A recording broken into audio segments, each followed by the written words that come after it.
শুভ সন্ধ্যা বন্ধুরা, কেমন আছো সকলে? আমি বেশ ভালো আছি। আর আজকে তোমাদের কাছে একটি নতুন ধরনের ভিডিও নিয়ে এসেছি। তো সেটা হলো আমাদের সামনে যে শীতলা মন্দির তোমাদেরকে দেখাই আমি সবসময়, সেখানেরই বাৎসরিক পুজোর দিনের ভিডিওগুলো আমি তোমাদের কাছে তুলে ধরলাম। তো বছরে এই 5টা দিন 5 দিন পুজো হয় আমাদের এখানে। আমরা বেশ আনন্দ করে কাটাই। সেই আনন্দের মুহূর্তগুলোই তোমাদের সামনে তুলে ধরেছি। মায়ের পুজোর এই বিশেষ দিনে দেখো কত মানুষ এসেছে। আজ মায়ের অধিবাস, সোমবার 2 তারিখ, জুন মাসের 2 তারিখ। তো আজকে মায়ের অধিবাসের দিন আমরা সন্ধ্যায় বেরোয়ছিলাম মানে জল ভরতে। তো এতটা রাস্তা তো অনেকখানি ভিডিও ছিল, সেগুলো তো এতটা তোমাদের দেখাতে পারিনি। তো অনেকটাই শর্টকাট করতে হচ্ছে, কারণ 5 দিনের ভিডিও আমি একটা ভিডিওর মধ্যে দিচ্ছি। তো অনেক কিছুই কেটে তোমার বাদ দিতে হয়েছে। তো এখানে দেখো যারা অতিথিরা এসেছিল তাদেরকে বরণ করছে। আমার হাজব্যান্ড একজনকে বরণ করলো, আর একে একে সবাইকেই বরণ করা হয়েছে। আর মায়ের মূর্তি উদ্বোধনী হবে এখন। নতুন করে মায়ের মূর্তি বানানো হয়েছে। তো মায়ের মূর্তি উদ্বোধন ফিতা কেটে এখন ওনারা মায়ের মূর্তি উদ্বোধন করবেন, আর তারপরে একটু ছোটো মোটো ফাংশানের মতো নাচ গান হবে। তো সেটাই দেখাচ্ছে। আর ওই দিকটায় আমরা জল ভরে আসার পরে এইদিকে যখন উদ্বোধন হচ্ছে, ওই সাইডে কিন্তু মায়ের গাছের কাছে মায়ের অধিবাসের পুজো হচ্ছে। সেটা আর আমার ছেলেমেয়েরা যেহেতু এইদিকেই ফোনটা নিয়ে বিজি ছিল, তো ওদিকটা আর করা হয়নি। আমি এখানে ছিলাম না, আমি ছিলাম ওই গাছের কাছেই, যেখানে পুজো হচ্ছে মায়ের পুজোর জায়গায়। তো তোমাদের সাথে সাথে এই ডান্সগুলো আমিও এই ভিডিওর মধ্যেই দেখলাম, কারণ ওইদিকে পুজোর জায়গায় থাকায় আমি এই সামনে থেকে এই নৃত্যগুলো আর দেখতে পাইনি। তো তোমাদেরকে যখন দেখালাম তখন আমিও দেখে নিচ্ছি। তো এটা হলো পরের দিন সকাল, মঙ্গলবার দিন সকালের মুহূর্ত। এখন পুজোয় বসেছেন ঠাকুরমশাই। তো এখানেই দেখাচ্ছি যে পুজো শুরু হয়েছে। সকালে আমরা কিন্তু কুলো নিয়ে প্রতিদিনই বেরোই। যেহেতু শীতলা মাকে কী বলো তো, বলে যে মানে মা একার কারো নন। মাকে কেউ একা হয়তো বা পুজো করতে পারে না। সবাই সাহায্য নিয়ে মার দর্শের সঙ্গেই মিশিয়ে পুজো চান। তার জন্য কী বলো তো, যতটাই আমরা একজনই যতই বড়লোক মানুষই হোক না কেন, উনি যদি নিজে পুজো দিতে চান তাকেও কিন্তু 10 জনের বাড়িতে গিয়ে 5 জনের বাড়িতে গিয়ে মানে কিছুটা জিনিস আনতে হবে, যেটা মায়ের কাজে লাগানো হবে। মানে এটা বলা হয় যে কারো মনেই যাতে এই অহংকারটা না আসে যে আমি মাকে একাই পুজো করতে পারি, আমার সামর্থ্য এতখানি, সেই অহংকারটা যেন কোনোদিনও না আসে। তো সেজন্যই আর কি আমরা কিন্তু 5 দিন এখানে মন্দির থেকে যতজনই থাকি না কেন, স্ত্রী যে ভদ্রমহিলা যারা মেয়েরা আছে, আমরা সবাই মিলে মায়ের মাগনে যাই। এটাকে মাগন বলে, কুলো নিয়ে ঘরে ঘরে যাওয়া। আর আমাদের এই পাড়ায় কী বলো তো, এই কুলো নিয়ে না গেলে অনেকে খারাপও পায়। আর এখন দেখো আমরা মাকে স্নান করাচ্ছি। মায়ের এত বড় বিগ্রহকে স্নান করানো তো সম্ভব না। তো তার জন্য এখানে আয়না দিয়ে মায়ের প্রতিবিম্বের উপর আমরা জল দিয়ে সবাই মিলে স্নান করাচ্ছি। আমরা একা একাও করাই সবাই স্নান, কিন্তু এখন প্রথমে আমরা মাকে মন্দিরে পুরোহিত মশাই করাবেন, তারপর আমরা করাবো। এই যে স্নানের পরে মাকে সিঁদুর পরাচ্ছি, আয়নার মধ্যে দেখে নিচ্ছি মায়ের মুখটা কোথায়, সেই অনুযায়ী মাকে সবাই সিঁদুর পরিয়ে দিচ্ছি স্নানের পরে। তো স্নানের জলের মধ্যে থাকে দুধ, গঙ্গা জল, গুরু, গোলাপ জল, ডাবের জল সব দিয়ে আমরা মাকে স্নান করাই, তেল দিই, সিঁদুর পরাই।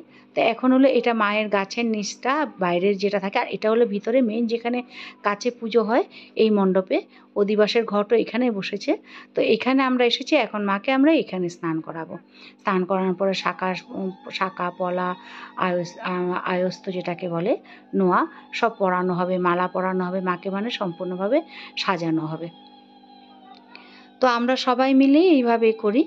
তো উলুধ্বনির মাধ্যমে এইভাবেই মায়ের পুজো করি। আর সত্যি কথা বলতে জানো তো, এইখানে এইভাবে পুজো করে না অনেকেই অনেক ফল পেয়েছে। অনেকে এটাই মানত করে যে এটা হলে হবে, এটা হলে এই দেবো সেই দেবো, সেই আর কি, যে মানুষ যেটাকে বলে হিন্দুতে মন্নত বলে, সেইভাবে পুজো করে অনেকেই ফল পেয়েছে। যার জন্য এখানে আমাদের মন্দির হয়তো ছোট, জায়গা হয়তো ছোট, কিন্তু প্রচুর মানুষ আসে। আর মায়ের যে কত অলংকার, সোনার গয়না, সোনা রূপা বলো, সব কিছু দিয়ে মাকে সাজিয়ে দিয়ে যায় ওরা।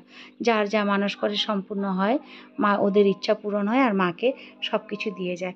দেখো এদিকে মায়ের ভোগ দেওয়া হয়েছে, অন্নভোগ, খিচুড়ি ভোগ সবই। আর আমরা এদিকে অঞ্জলিটাও দিয়ে নিলাম।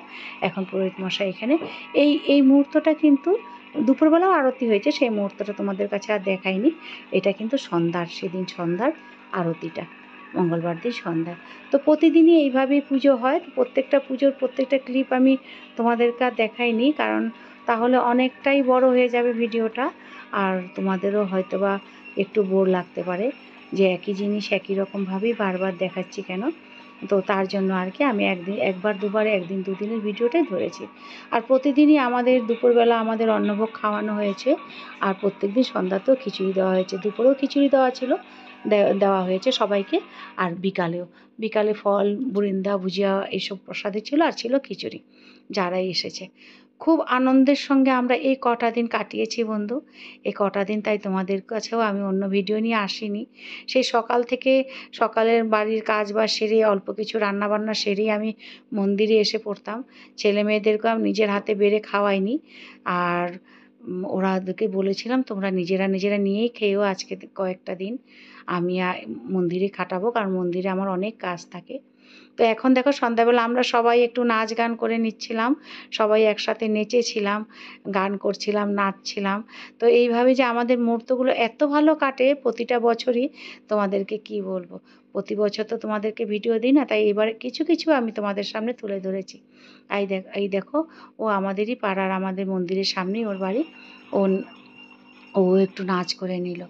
আর এখানে আবার কিন্তু এটা কিন্তু আবার পরের দিন সন্ধ্যার ভিডিও দেখাচ্ছি, সেই দিনও সেই আরতির ভিডিওটুকু দেখাচ্ছি তোমাদের। এই দেখো আমার ছেলে এখানে কাঁসা বাজাচ্ছে, ও ঢাকও বাজায়।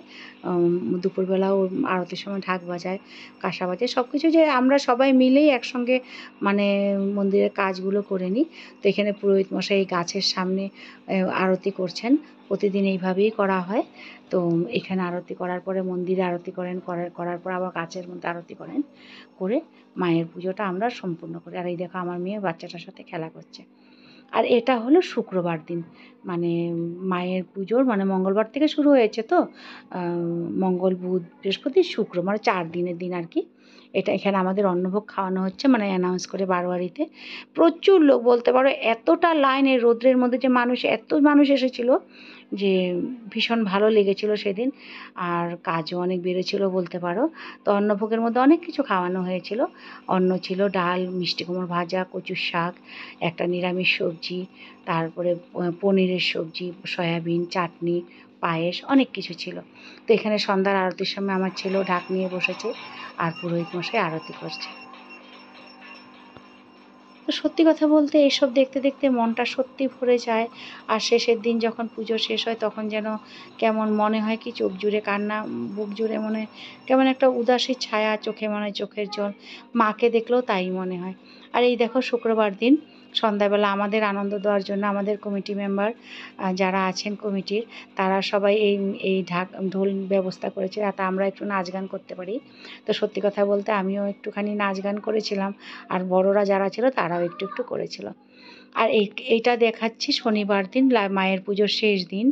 তো আজ এইখানে আমি যেহেতু শনিবার দিনের পুজোটা করি, তা আমার হাজব্যান্ড এখানে মানে পুরোহিত বরণ করছেন, যেটা সংকল্প বলা হয়, সংকল্পটা করে নিচ্ছেন, যেহেতু আমাদের নামে যে পুজোটা হবে তার জন্য।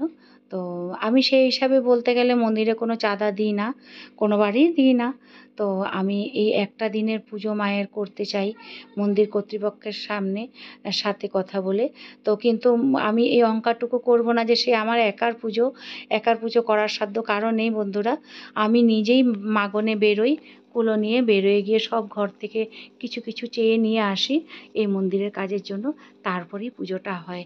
তো বলতে পারো 10 মিলেই করি, কিন্তু যেহেতু ইচ্ছা থাকে তাই এইভাবে পুজোটা সম্পন্ন করি। তো এখন দেখো মায়ের মানে ভোগ হয়েছে, তো ভোগের জন্য পর্দা টানা ছিল। তো এখন এর বাইরে এরপরে যজ্ঞ হবে, তো ভোগের পর্দাটা খোলা হবে এখন। তার জন্য আমরা বাইরে দাঁড়িয়ে আছি, ভোগ দিলে তো পর্দা লাগিয়ে দিতে হয়, তার জন্য পর্দাটা দেওয়া। তো এখন দুপুরের ভোগ হয়ে গেছে মায়ের, তো এখন হবে যজ্ঞ। আজ যেহেতু শেষ দিন, লাস্টের দিনই যজ্ঞটা হয়। তো আমার হাজব্যান্ড এখানে পুজোতে বসেছিল না, এখন গিয়ে ওইখানে যজ্ঞে বসবেন মা। ও মানে ওখানে পুরোহিত মশাই বলছেন যজ্ঞে ওকে থাকতে হবে। তো ওইখানে ও এখন বসবে। আর এখানে ওই পুরোহিত এখানে মানে উনি আরতি করে নিচ্ছেন, আর ওই দিকটায় যজ্ঞের তৈয়ারি হচ্ছে। তো এইভাবেই আমরা আমার যে এই পুজোর দিনগুলো কাটিয়েছি। যদি সম্পূর্ণ সব ভিডিওগুলো তোমাদেরকে দিতে পারতাম হয়তো আমার আরও অনেক বেশি ভালো লাগতো, কিন্তু অনেকটাই ছোট করেছি, অনেকটাই ছোট করে করে তোমাদেরকে দেখিয়েছি। এমন অনেক ছিল যেগুলো আমার খুব দিতে ইচ্ছা করলেও দিতে পারিনি যে ভিডিওগুলো, কারণ অনেকটাই বড় হয়ে যেত। তো আর তোমাদেরও হয়তো বা ভালো লাগতো না বা বোর হতে হয়তো বা, সেই চিন্তা করে কেটে দিয়েছি। কিন্তু সব কিছু দিতে পারলে খুব ভালো লাগতো বন্ধু। তো এইভাবে এই যজ্ঞ হয়েছিল, আর রাতে একটু ফাংশানেরও ব্যবস্থা হয়েছিল। তো বলতে পারো সারা রাত ফাংশান হয়েছে। তো প্রথমে ফাংশান হয়েছিল, তারপরে ছিল মানে ডিজে প্রোগ্রাম। তো ফাংশান হয়েছিল প্রায় একটার বাজার একটা 1:20 অবধি, আর তারপর থেকে ডিজে প্রোগ্রাম শুরু হয়েছিল। আমি মোটামুটি 2টোর সময় বাড়ি চলে গেছি। আমাদের বেড়ার পাশেই একদম ডিজে বক্স লাগানো হয়েছিল। তো ঘর থেকে বুঝতে পারো যে ঘরে থাকা মুশকিল হচ্ছিল। তো আমার ছেলেমেয়েরাও কিছুক্ষণ থেকে ওরাও চলে এসেছিল। আর তারপরে প্রায় রাত্রেবেলা আমাদের ঘরের মধ্যেই সব বক্স টক্সগুলো ঢুকিয়ে ওরা ওদের প্রোগ্রাম শেষ মোটামুটি 3:30 4:45 নাগাদ ওদের এই ডিজে প্রোগ্রামটা শেষ হয়েছিল। তো এখানে দেখো যজ্ঞের পরে সবার হাতে মানে সুতা বাঁধা হচ্ছে। আমাদের জন্য অবশ্য ওখানেই সুতা দেওয়া হয়েছিল মায়ের সামনে। তো যেহেতু মানস করা পূজা তাই। আর এই দেখো রাতের প্রোগ্রামে এখানে দুপুরবেলাও খিচুড়ি দিয়েছিল, আমি লাইন দেখিয়েছিলাম, হয়তো তোমাদের এখানে দেখেছো হবে। দুপুরে খিচুড়ির লাইন ছিল, খিচুড়ি অনেক প্রচুর মানুষ ছিল। আর এখন ফাংশান, আর রাতেরবেলাও খিচুড়ি খাওয়ানো হয়েছিল।